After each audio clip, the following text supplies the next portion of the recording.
నీ గీదానికి ఓపెనర్ కావాలన్నారా చిటికెనేలతో మూత తీసేస్తా. హలో, ఏమనుకుంటున్నావు? మొన్నటి దావత్లా నాతో పోటీ పడుడు ఎవరితోటన్నా అయిందా? వీడేంద్ర నాయన ఒక్క గిలాసకే లేచి వెళ్ళిపోయిండు. 5 గిలాసాలు ముంగట పెడతా, 10 నిమిషాలు టైం ఇస్తా, ఎన్ని కథం చేస్తావో చూద్దామా? ఇగో గీసొంటి పరాష్కలే చేస్తుంటారు కొందరు. గసంటోళ్ళంతా గీ వార్త చూడుండ్రి జర్రా. ఎంత పని చేస్తేవి తమ్మి. కర్ణాటకలో 4 దోస్తులు సిట్టింగ్ లా కూకున్నారు.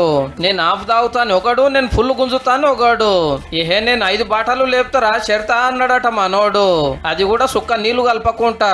చెల్ దమ్ముంటే దాగురా 10,000 ఇస్తామని దోసుగాలు ఇంకింత తెగేసిర్రు. ఏమున్నది 5 ఫుల్ బాటలు తెచ్చి కచ్చగొట్టిండట రప్ప రప్ప.